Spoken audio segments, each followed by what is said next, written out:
Hi there, I'm Colin Urquhart, co-founder and CEO of DI4D.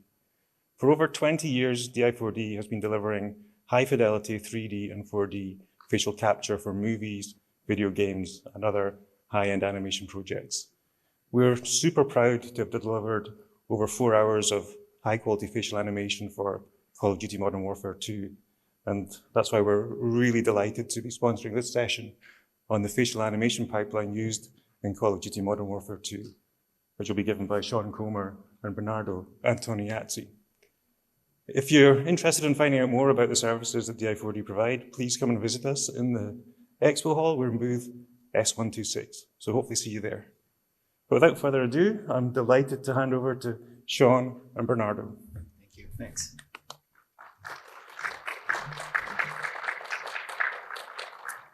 All right. Hi, everybody. I'm Bernardo Antoniazzi. I've been working with Activision for the last 16 years, 8 of those at Infinity Ward. I focus on character creation pipelines, ads in particular, and the development of capture systems. I'm Sean Comer. I've been working at Infinity Ward for the past couple of years, and I specialize in numerical optimization and machine learning. I also have like over a decade of experience working in simulation and digidoubles. All right, so today we're going to talk about digital doubles. So anchoring reality, digital doubles are widely used in offline cinematics and movies. A digital double pipeline has many benefits in authoring and capturing.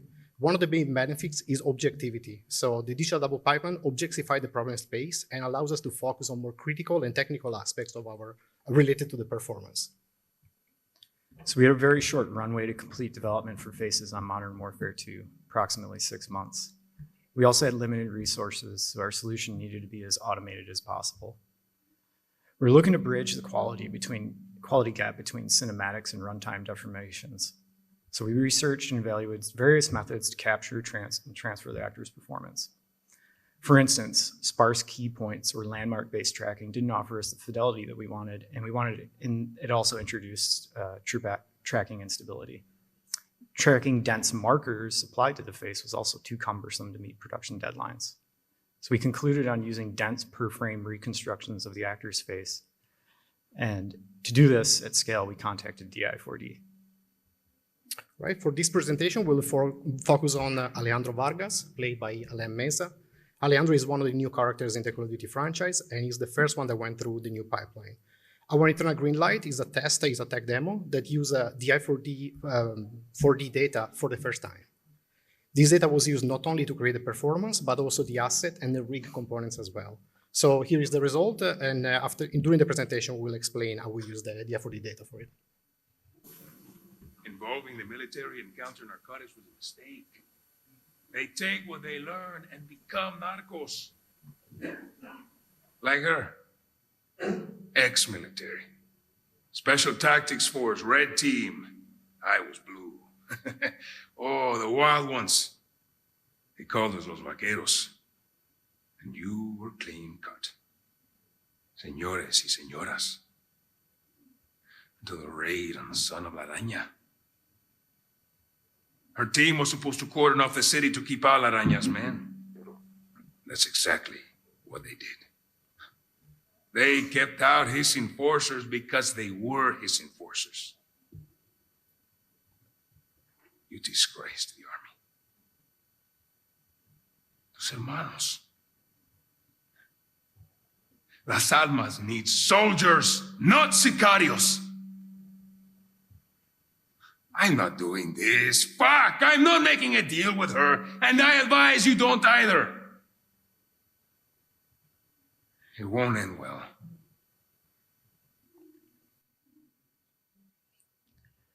Here we see a brief overview of our pipeline, the major topics we'll discuss today.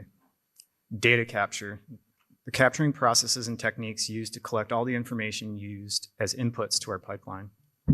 Processing and asset creation. Here we'll explain how we use this data to generate our assets and process the actor's performance. Solving and compression. Finally, how we transfer the performance back to our rigs and compress the data for runtime. All right, so this is where we started from. For the last decade, we worked with our team at Activision Central Technology to acquire data with the ICT live stage we have in-house. License data is the gold standard in capturing the appearance for our actors and has been used as foundation for all our assets when it comes to the creation of neutral geometries and textures. The maps generated with the license are used in our shading in-game for the creation of wrinkle maps and for tracking when we need to correspond, poses, find a correspondence between the poses. All right, so for a hero fact session, we usually capture around 100 poses. These include the standard facts expressions, phonemes, and emotions. One thing to note is that I asked the actor actually to come with facial hair, if that's going to be part of the likeness in game. Then we capture the look, of course, and then I asked the actor to shave. And after that, we capture all the poses for the creation of the rig. This will ensure a much cleaner reconstruction. All right, license data is perfectly integrated with our tools and is used to model the character's head precisely. We rely heavily on the scan data for the overall volume of the head. And the undistorted images actually provide a very high resolution reference to fill in all the small details that may have been missed during the reconstruction of the scan data. And we actually don't clean up the scan. All right, once the neutral is ready, the model is provided to our team at Activision Central Technology to generate light stage maps directly on our game UV layout. We use albedo and photometric normals. The same mesh is also sent to the F4D and will be adapted and used for tracking for the sequences capturing during the pro session. After going through all these steps, the final neutral may be slightly different compared to the initial one that we captured. So on the shading side, to make sure that the normals in particular are working correctly between two different data sets, we use a frequency separation method to isolate high frequency details like pores. We can then recombine them with low to mid frequency details derived from the final game mesh at the very end. So this process married the shading data from the light stage and the geometry that we capture at the F4D. HOLEDs capturing the light stage have been processed consistently for years, allowing us to build a pretty large library of textures, neutral models, and track poses.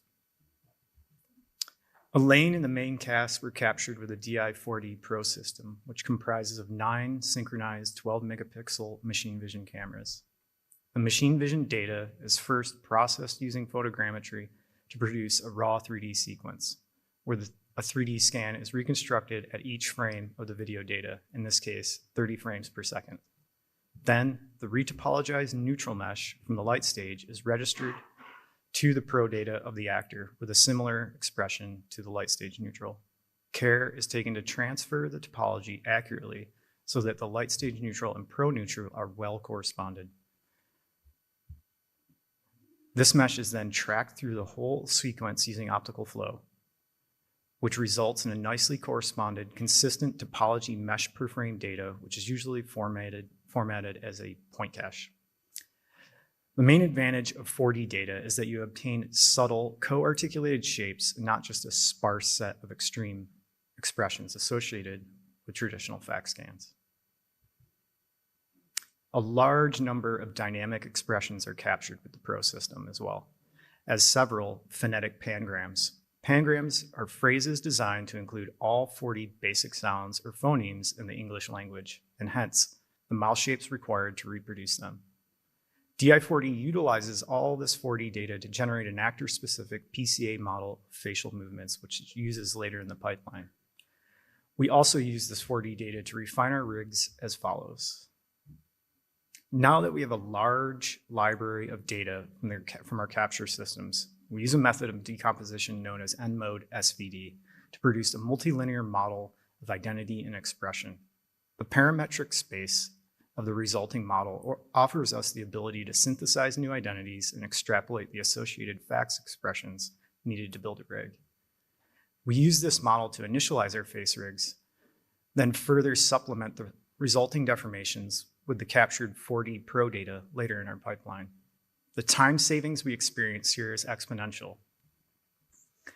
Also, it increases quality through its accuracy and allows artists to focus on details that would not normally get any attention. You can imagine that the size of the team needed to sculpt 300 plus shapes for 20 plus hero characters on an aggressive production timeline, all while having to manage that team for consistency. With our approach, we only needed one person, and he's right here. All right, FaceGen is used as a starting point for the creation of all our rigs. Given a new head, first we start running the fitting process to find the closest approximation to our new neutral mesh within our parametric model. Full face shapes are then generated automatically as part of the process, and we develop a full face authoring system that allows us to update blind shapes in our rig very, very quickly. The procedural poses are automatically transferred and converted to the blind shapes required to build our rig, and in just a matter of minutes, we can create a completely procedural rig. If we're working on a main cast character, this is actually when we will start using the F4D Pro data to supplement the blind shape generated procedurally to have them match exactly the poses captured for our actor. Okay, face gen is also can be used for the creation of procedural heads. We can synthesize random faces, and just modifying the coefficients, we can achieve different looks. This is particularly handy, when we need to generate a very large amount of heads in a short amount of time for like background characters or crowds. Here we see the PCAP session used to capture Elaine's performance for the green light. You can see that this was a full PCAP session where Elaine's body, face, and vocal performance are all captured simultaneously. We utilize 8 Technoprop kits with upgraded Wi-Fi cards. Our HMC stage ops can trigger, adjust, fix, and download the data from a session with a dedicated 10 gig switch for offloading. During our last PCAP shoot, we easily captured 1 terabyte of HMC videos. You can also see here that for the green light test, markers were applied to the face. These are not required in DI4D's processing, and we experienced a significant time savings on shoot days going markerless, especially when some scenes included 6 or more actors. DI4D used its Pure 4D solution to process all the facial performance data for both cinematics and in-game content. The stereo camera HMC footage was processed first by reconstructing a raw 3D scan per frame. Then the character mesh is tracked through the sequence similar to the way in the Pro data, but using a machine learning model to reduce the amount of manual cleanup required and increase throughput. This was essential as 4 hours of facial animation were required for our game. The final step of processing is to solve the track data to the actor's PCA model derived from the Pro data. This increases fidelity, reduces noise, and improves data consistency. DI4D also provided eye and teeth tracking. All right, so this slide shows the QC tools the F4D use to check that the data is faithfully represented the actor's performance. In order to evaluate how faithful the animation is to the actor's facial performance, the F4D produces split sequences superimposing HMC footage with the animation. One of the key advantages of using digital doubles and a 4D capture pipeline is that this becomes an objective process, where the facial animation can be evaluated objectively against the actor's facial performance. This contrasts with a pipeline where the actor's performance is retargeted to a different character, which becomes a much more subjective process. The digital double pipeline puts more emphasis on capturing the performance, opposed to messing with things in post or having an animator trying to translate the actor's performance after the fact. Have a look at the take number here. I mean, we're already at take 13, so now we can focus, on capturing the performance that we want to put in game with our actor. And actors actually respond very well to this workflow because they know that their performance will be faithfully reproduced in game. Our 4D performance data is a point cache that represents our actor's performance but has no semantic meaning. And playing a point cache during runtime can be very expensive with respects to file size. To give semantic meaning to this performance, we solve our rig's animation parameters to reconstruct the target 4D performance data. In doing so, we give final creative control to the animation team. The animator can modify the performance post-capture as needed or where directed. Since this is a performance-based pipeline, if radical changes are requested to the performance and/or dialogue, we would just go back to the stage and shoot. This also allows us to better manage the memory footprint in game while maintaining high fidelity deformations. All right, for Alejandro, we initially built the rig with the shapes from the light stage, and the data from the light stage is great, especially for shading. But since our system captured just one high resolution pose at a time, this can be limiting, when it comes to identify the transition between different facial expressions. With one pose at a time, we basically have the neutral, we have the pose, and then we can just blend linearly between the two. With the F4D, 4D data, the F4D data allowed us to see how the face move, from a neutral to a specific pose with all the in-betweens, and also observe the co-articulation of different poses in the pangrams. So using the solver, now we can process all animation captured with the F4D during the F4D procession directly on our rig. And this brings us to the validation step that has been instrumental to improve the quality of our in-game deformations. So being able to compare the output from the solver on our rig to the 4D cache provided by the F4D, that is our ground truth that you can see in the center of the screen, allowed us to evaluate where the rig was not capable to replicate with high accuracy specific facial expression or combination of poses. So with the tools that we wrote, it's actually very easy and super fast, to update the rig. So we can even take a frame directly from the 4D reconstruction, from the F4D, and ingest it into our rig. We have a full set of automatic regionalization, masking, and splitting tools. So now we can keep iterating between adjusting the poses and resolving the validation sequence over and over if needed to ensure that the error is minimized. So we needed to make sure our solution was scalable in order to solve 4 hours of data for the game. These green light tests are intended to be stress tests, and that's exactly what it did here. We quickly learned that solving a minute plus of performance capture can take quite a bit of time. It's also pretty risky to solve long takes of dialogue on a single piece of hardware. You're essentially putting all your eggs in one basket. You can imagine solving thousands of frames only to have a catastrophic hardware issue on the last one. So in order to de-risk the process and speed around the turnaround time, we process everything in parallel and we automated the system. Once the data is delivered and ingested into our pipeline, an automation task is triggered. This automation task chunks the solver into smaller tasks based on the length of the 4D performance, approximately 200 frame chunks. Then these tasks are solved in parallel and the results are merged into one set of coefficients that the rig can evaluate. Now, instead of experiencing a production delay due to any potential catastrophic failures, if a small chunk goes down, it's easy to just resubmit that task back to our farm. After all these chunks are processed and the results are merged, the products of our automated system are a Maya file that's fully editable and contains the 4D performance as reference, a validation movie that Bernardo just described, where we heat map the difference between the resulting solve and the 4D performance to validate our deformations, and animation curve data from the animator to quickly integrate the performance into their shots and test it out, all of which are automatically checked into P4 at the final stage of this automation, and a notification is also sent out to our team.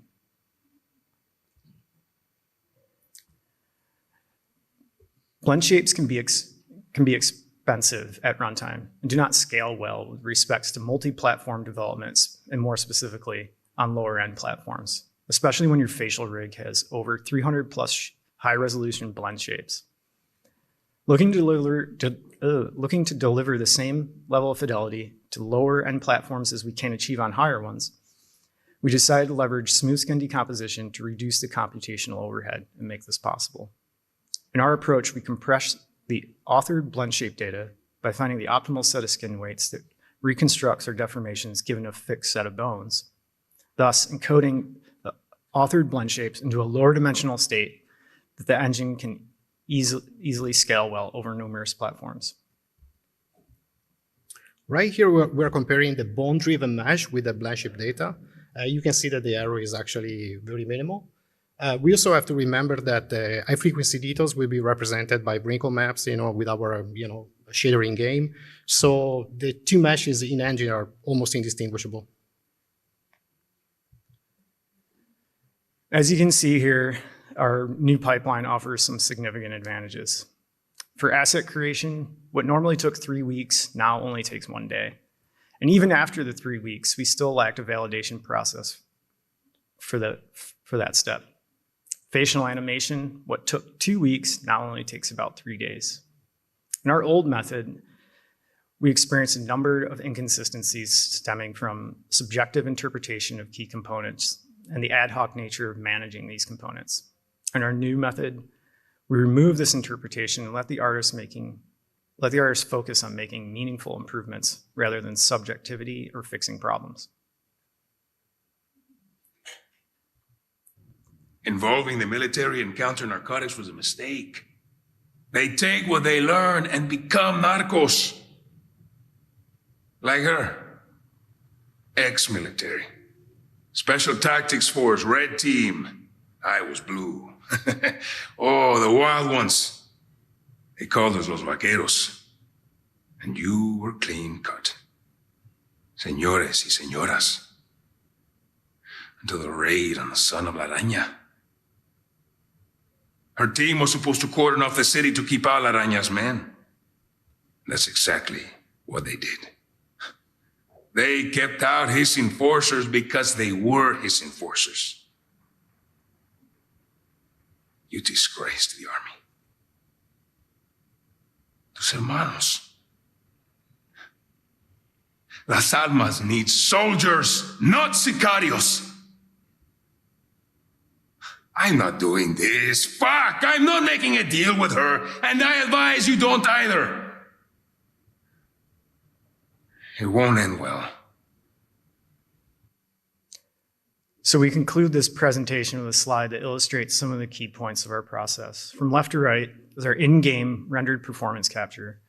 In the middle, the HMC footage of the actor, and all the way on the right is the performance capture retargeted to our facial asset. We'd like to thank everyone who contributed to the overall development cycle of Modern Warfare 2, and a special thanks to everyone at CT and IW who contributed to this particular effort. And thank you for coming to our talk.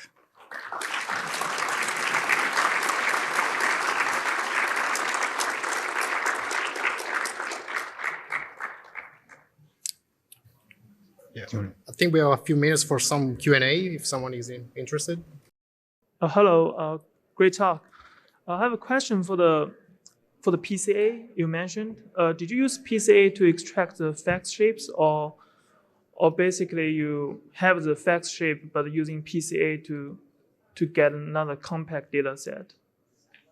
Is this with respect to the pure 4D performance? Yes. So the PCA data is decomposed so that it can be easily solved. So when you decompose the information with PCA, it sets it up into a better mathematical space for it to be solved. Right, but my question is like, so for example, you have like 200 frames block. So you basically solve every 200 frames, or? Yeah. Oh, okay. So we solve every 200 frames with handles, and then the results are merged across those handles. Oh, okay. But finally, you're gonna solve for the fact shapes for each head, right? Yeah, or not necessarily the fact shapes, but the control rig, the coefficients for the controls. Oh, okay. I have another question. Sorry, for skin decomposition, I see. Could you share how many joints you use, or? For higher end platforms, around 300. Okay. And then for lower end, what was it? 117. Okay, and then how many is the inference perverts? 8. 8 inference perverts. Okay. Cool. Thanks. Yep. Thank you. Hi. Yeah, similar questions. Can you go back to the slides of the SSD process of the bonds?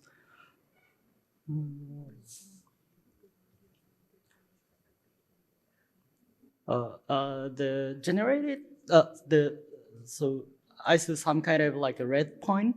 Is that like a generated bonds, right? So it looks kind of symmetric on, sorry, probably something on the video, but it looks kind of, this one. It looks kind of symmetric, so do you have any trick? It's asymmetric. It's completely asymmetrical. Oh, okay. Okay, this one. Yeah, everything is based on the ships from the actors. So if the actors are not symmetrical, so yeah. Okay, thank you. This one, all right. Thank you. Hi. On the kind of rig creation side, you kind of mentioned that you start off with a neutral mesh and then you kind of do a procedural kind of blend shape transfer from an existing rig. Can you talk a little bit about like the character specific and like at what stage do you wrap? Do you get that from the 4D data? Do you have another skin session of kind of how many shapes to kind of fill out the kind of identity of a rig? We start with FaceGen, so all the shapes that we have in FaceGen, that is the system that builds the procedural rig, come from the live stage. So we have a huge library. I mean, we've been using for over 10 years, right? So, and then, once we're done, with those shapes, then we capture, if we have a hero character, we will have a specific session just for the hero character. And we will do both live stage and the F4D capture the same day. Okay. So I have all the data set, available to supplement the shapes and make sure that they match perfectly, basically. How long is that process for the kind of unique character? Because you mentioned it's like 1 day to get an asset out, but I'm assuming for a hero character. It's actually, if I have all the validation data already available, so I have all the pro data from the F4D, a couple of days is enough.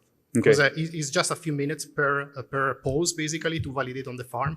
So I can see, I can basically, work on the pose, run it on the farm. Does it look good or not? I go back, tweak it, rerun it, and I can see, But there's like blend shape cleanup and wrapping and like getting a scan to actually get into. But that do you have like a blend shape team that does that or like? No. Okay. I'm the only person actually doing it. Yeah. So you do all the wrapping yourself and okay, cool. All right, thanks. Great talk. Thanks. Hello. You mentioned green light for your HMCs, right? What is the benefit you see with the green light versus like, say, infrared or natural light? A green light is just the name we give, like an internal test. Okay. It's not necessarily like to do with lighting. It's gotcha. So you guys using like more like a LED, like bright natural light, or? Are you saying for the HMC? For the HMCs, rig? Yeah. It's just what is it called? It's just visible light. Okay. Thank you. Yep, for sure.